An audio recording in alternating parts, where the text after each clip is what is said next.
Hey guys, Ruth Delgado and Ruth Delgado's Glamour page here today. Sorry guys that I have this scarf on my head today.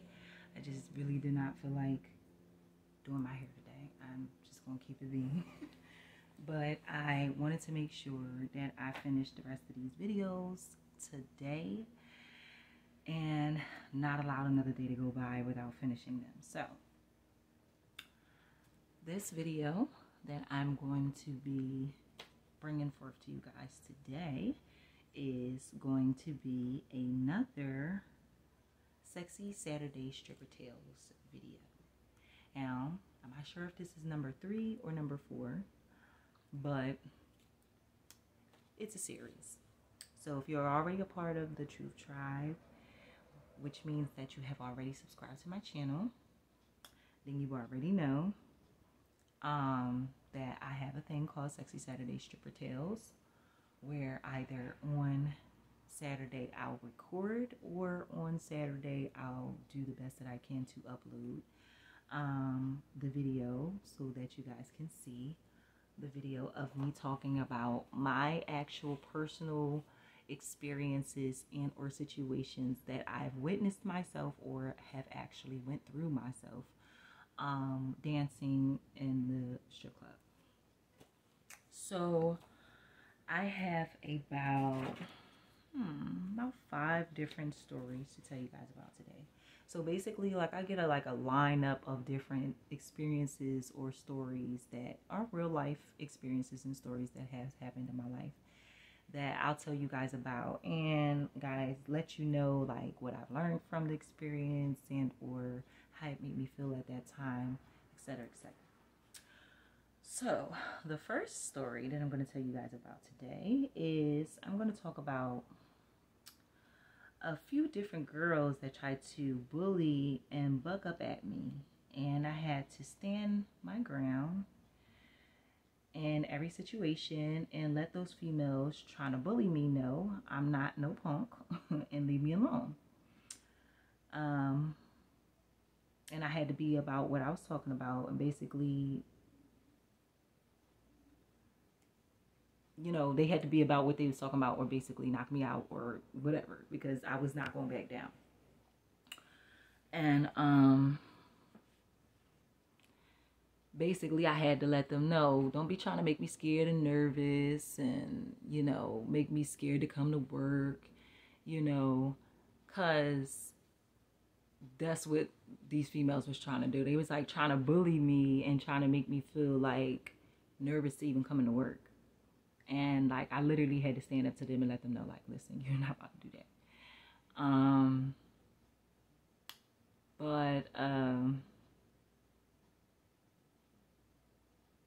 Basically that trying to make me scared and nervous to go to work, yeah, it didn't work with me, but that's what they tried to do. But they quickly found out that wasn't going to work out with me.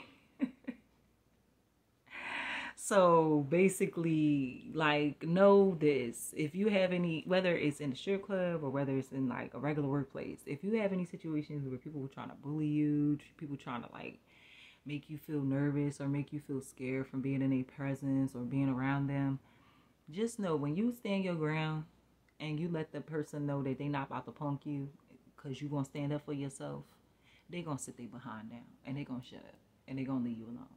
Because at the end of the day, that's really all a person like that needs, is a person that's just going to stand up for themselves and let them know, you're not about to do that to me. Yeah, you might have been able to do that to everybody else that you done came across, but this one right here, you're not about to do it to me. I'm letting you know, when you let people know that they're not about to do to you what they used to doing to everybody else, they ain't got no choice but to respect it. And that's what I used to go through, going to different clubs. Like, I went through this specific situation at multiple different clubs, especially when I went out of the city. When I went to Atlantic City and I tried out at this one club, it was like a predominantly white club, I really had that problem in there where they was trying to bully me. They was giving me the evil eye and everything, child. But I was like giving them an evil eye right back, like right back at you. You not about to punk me. So the next story that I'm going to tell you guys about is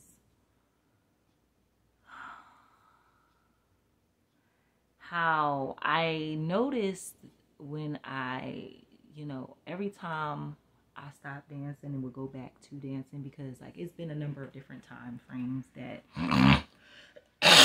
excuse me, I would stop dancing for a while and then I would like come back to it, maybe like months later or years later. Like this last month, I just, decided to, from time to time, go back to doing a little dancing here and there. And that was my first time going back into dancing after 3 years, almost 4 years of not dancing. So this happens like pretty daggone often whenever I take a break from dancing and I come back to it.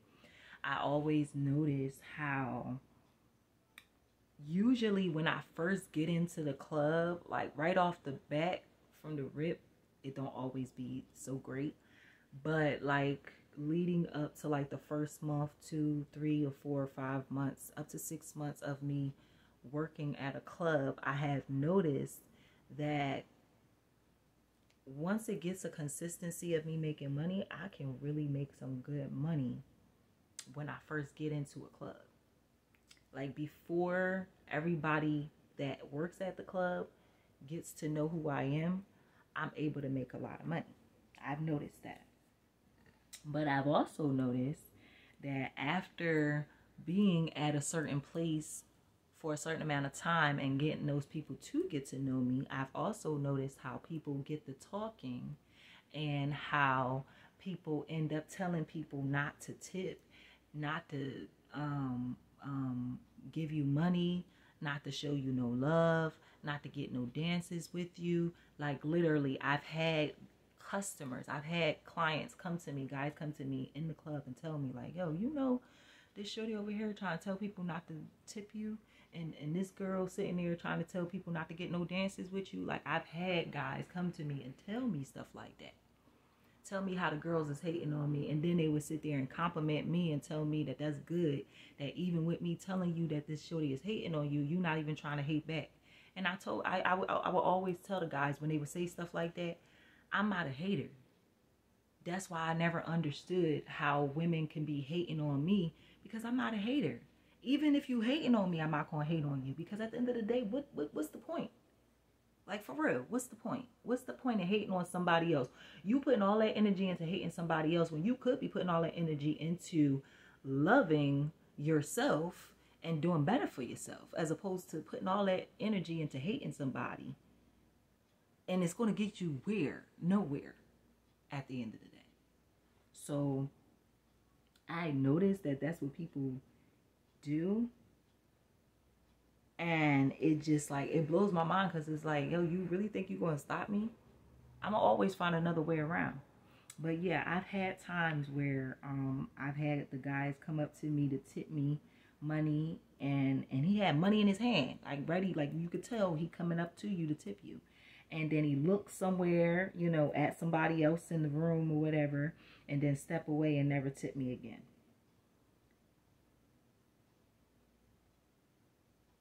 And that is what I noticed, that's what a lot of other dancers do to like discourage you and like try to make you feel like you ain't gonna make no money in there, because they got control over who can make money and who can't.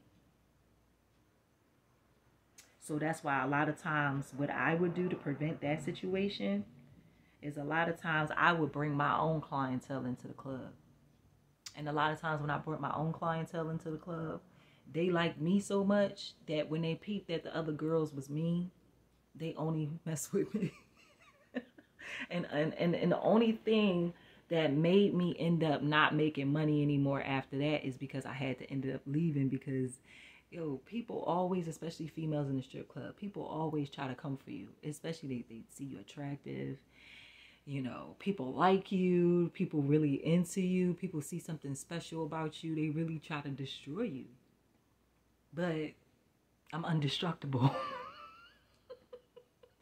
That's what these people don't recognize and don't comprehend or understand. I'm indestructible. Like literally. Like any way that you could try to destroy me, I'ma always find a way around it. I always do. So it's just like, you know, thank you, God, that God has made me that way, to the point where it's like, yo, people have tried to do so many things to try to destroy me, and it's only made me stronger every daggone time. And I be sitting there thinking to myself, are these people ever going to learn? Are these people ever going to figure it out to say to themselves, okay, you know what? It's not working trying to destroy her, so why do we keep trying? Why don't we just leave her alone? Why don't we just let her be? Because clearly, she's not going to let us win, and she's not about to lose. So us sitting there trying to constantly destroy her is not going to benefit us in any kind of way, shape, or form. It's going to actually put us in a worse predicament. So why don't we just leave her alone and maybe find somebody else to mess with? That's what I'll be sitting there thinking to myself. You know, why they don't think that way? But it's whatever. Going on to the next story. So, one thing that I can kind of say is that I do kind of miss the holidays, parties, like for Christmas and Halloween, etc. Because I used to love, honey. Love getting all dressed up in a theme, because I always made more money when I got creative. And so I did a lot of times and definitely paid off, literally, y'all. I had a number of different like outfits correlated with music, correlated with certain dance moves that I would do, that was correlated with the theme that I was going for. I had Michael Jackson, where I had my hat and my Michael Jackson outfit on. And yes, I had the glove and everything, child. And I would dance to Michael Jackson's song. And I would do throw a couple of his moves up in there, baby. Whenever I got creative doing things like that, and it was fun doing things like that, especially for Christmas and for Halloween, because it was like right into the jest of things, because like it was the whole point of like being somebody else or dressing up and you know, portraying a different type of personality, type of vibe situation going on. So I miss that, because like the vibes used to be so lit, just from, you know, pumping myself up to like get all dressed up into this theme, and like even getting the ideas together for myself to like get the outfit together, get the dance together, pick the song. Like it was just like, okay, this is lit. And literally, I cannot say any one time that I've ever done all of that and didn't make a lot of money. Like at least $300 or more. Whenever I made it a point to go out of my way to make sure that I was very creative and very productive when it came to like really putting on a show, like a real show where people like, oh, okay, you think you're Michael Jackson right there, huh? Yeah, I thought I was for however long that song was. And it was fun, and it was exciting, and it was enjoyable. And literally, it seemed like the audience, no matter what club I was at, the audience always loved it. Always. Always got paid good with those. So the story number 4 is, I realize a lot of strippers are liars. Baby. Child, listen. I'm not, but I, you know, took questionnaire asking a number of dancers, would they do this if this happened? Don't you know they all lied? And then I do remember a few females I got cool with dancing straight up said, the more you lie, the more the man will pay you. Because men want to hear lies. They don't like the truth. That doesn't feel good. I've actually had women say that to me. Multiple females. And to be honest, I can't say that they were lying. When they said that, I can't say they were lying. Because I've tried it. I've tried to lie to guys to see if they like it. They do. They enjoy it. So, They said the truth doesn't feel good. And as a dancer, your job is to make him feel good as possible. As he pays you more, a happy man is a generous man. And my jaw dropped because she wasn't lying. Because a few men told me the same thing. And I know everyone is not lying. Real, for real. For real, for real. Like, not only did I actually listen and do what she said and realize that she's right, but I've actually had, like I said, I've actually had guys tell me that too. Listen, men don't want to hear the truth. They don't want you to tell them what's truly on your mind. Yeah, they might ask you, what's on your mind? Don't tell them. Don't tell them the truth. Lie to them. I lie to you not. That is literally what a lot of people say, and I have tested it, and it's true. And that's why I've come to understand that. That's why when you're an honest person, you might not get liked very much. Me, I'm not very well liked because I'm very honest. That's why I say if you vibe with Ruth, you vibe with the truth, because I'm an honest person.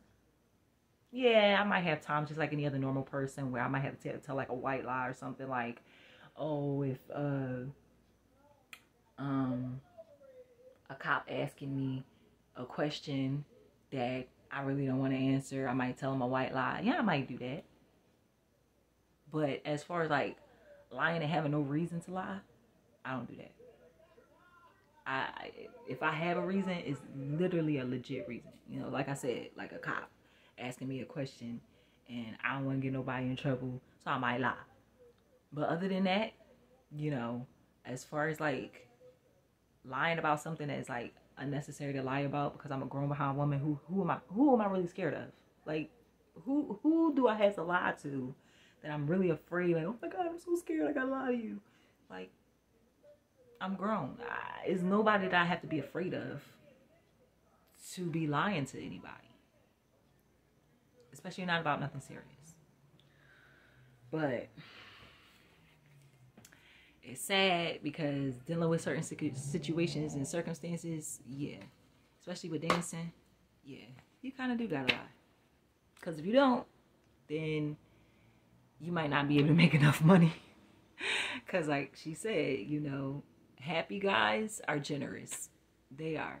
They like to spend more money when they're happier. If you being too honest, they might not be too happy. They might not be too generous. So if you ever dance, just keep that in mind that if you want to get paid, you might have to be a little flexible with the truth. Let's just say that. I don't believe in straight up lying to anybody. But you can be a little flexible with the truth so that you can keep the money coming, especially if you're a dancer. Because when they don't want to pay you because you're being honest, you ain't got no choice but to go ahead and lie to the man. Tell the man a few lies that he want to hear so that you can get paid. Okay? There's nothing wrong with that as long as you ain't lying about nothing serious. But I'm not promoting nobody being a liar, because I'm not one, and I don't want nobody else to be one because I don't like liars. Okay, so the fifth and final story that I'm going to share with you guys in this specific video is about where I'm saying I'm very proud of myself and quite a few other dancers and or ex-dancers who have and or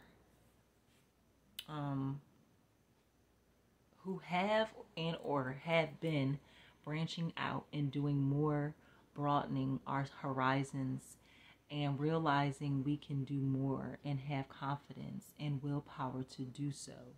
I'm proud of a lot of us who have pushed for better and don't give up and stay stuck in the club forever. So basically, I have recognized over the years, you know, like I said, I've been on and off in the club.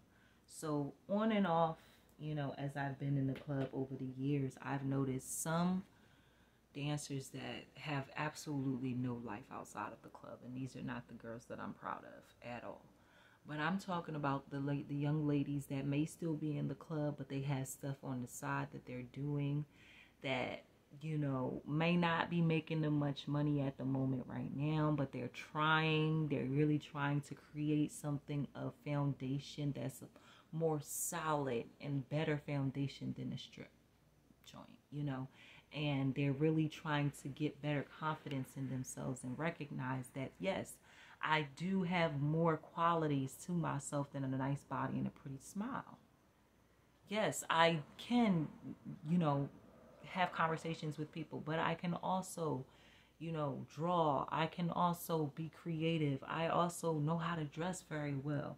So I can probably create myself a, you know, clothing line or something, you know, whatever you know your dream is as a person. I challenge you to stick to it. You know, it may be hard. I get it. It's difficult. It's not easy in this environment of this misogynistic BS world. But you can make anything happen because so many people have. So you don't want to lose hope. You want to have hope. You want to keep that hope. You want to keep that faith, and you want to have that within yourself, and make sure you keep that within yourself so that you know that your future is going to be brighter, because it has no choice but to be brighter, because you're putting yourself in a better position to make it that way, as opposed to accepting failure and not seeing beyond what other people are telling you you're capable of. Because a lot of times we get discouraged because other people are trying to tell us what we're capable of, what we can and what we cannot do. And I need us to start recognizing that other people cannot tell you what you're capable of, honey. You can be the only person that can do that. You can only tell you what you're capable of. And you can tell them. They can't tell you. If they try to tell you what you're capable of, you put your foot down and you let them get, you make them recognize what you're capable of, and let them know you can't tell me. I can tell you. And that's if I want to. Because you don't have to tell nobody nothing, for real, for real. But that would be the end of this specific Sexy Saturday Stripper Tales lineup of stories talking about my personal stripper tale situations that I've had over the years. And guys, I've learned from every last one of these situations. Like, you know, I've appreciated every step of the way, and I understand, like I've probably said in all of my other sexy stripper tale dance videos, that dancing has taught me so much, that I genuinely do believe that if I never danced, if I never was a dancer, that I probably would have never gotten a lot of the skills that I have gotten, like how to talk to just anybody. Like I can literally strike up a conversation with anybody now. And let's say about 5-10 years ago, I was not able to. Now I was able to strike up a conversation, but not with just anybody. It would be like with a few choice people that I might be able to strike up a conversation with. But now I genuinely do believe, unless that person is not trying to talk back to me, other than that, I genuinely do believe that I am definitely in a space now where I can literally strike up a conversation with anybody and have a very good conversation and be able to actually get somewhere with that conversation. So, with being able to do that and being able to communicate with people on such a level that's different than what I'm used to. Like I used to just have basic conversations with people. Now I'm able to talk about anything. I'm able to talk about the stars. I'm able to talk about celebrities. I'm able to talk about business. I'm able to talk about so much more now. And it's like, you know, I'm very proud of my process, even though it's been quite a journey. And I mean that in so many different ways. Crazy and good. But at the end of the day, I really appreciate the journey, because I understand that it's got me this far. And it's shown me I'm not weak. It's shown me I'm very strong. I'm very smart. I'm not stupid. Um, and I'm very talented. You know, it's shown me myself. It's shown me who I really am as a person, and that I'm definitely a person that has a lot of qualities that's beneficial, not just to me, but anybody that's around me that's capable of being able to have benefits from being around me. And I really appreciate ancestors for enlightening me and teaching me that I'm capable of doing this, and I don't have to be afraid anymore, and I don't have to be scared, because I used to be scared to do certain things. I used to be afraid that I'm going to get judged all crazy, and I do get judged all crazy, but I don't even care anymore, because here's the thing. At least I have learned how to find my qualities of who I am as a person and what makes me me. Whereas a lot of people have not learned how to do that. And they are very doomed because they really have nothing to offer. Or if they have anything to offer, it's such a little bit. It's such a small amount that people make them feel that way. Like it's so little, like you don't got nothing to offer me. But when you really working on yourself on every avenue and every space that you can, then you show just how unlimited the amount of skills and the amount of possibilities that come from you in dealing with you. So my advice to you guys is, don't let nobody cheapen your worth. Don't let nobody make you feel like you ain't worthy of being with someone that respects you, that truly loves you, that adores you, that supports everything that you do, and that shows you that that's how they really truly feel, because that's what's important. To have people in your life that show you that it's okay for you to keep them in your life. It's okay for you to keep them there in your circle. All right, guys. I will see y'all in the next video. Later. Make sure you like, comment, share, and subscribe. And make sure you become a part of the Truth Tribe. Because why? Because when you vibing with Ruth, you always vibing with the truth. Till next time, guys.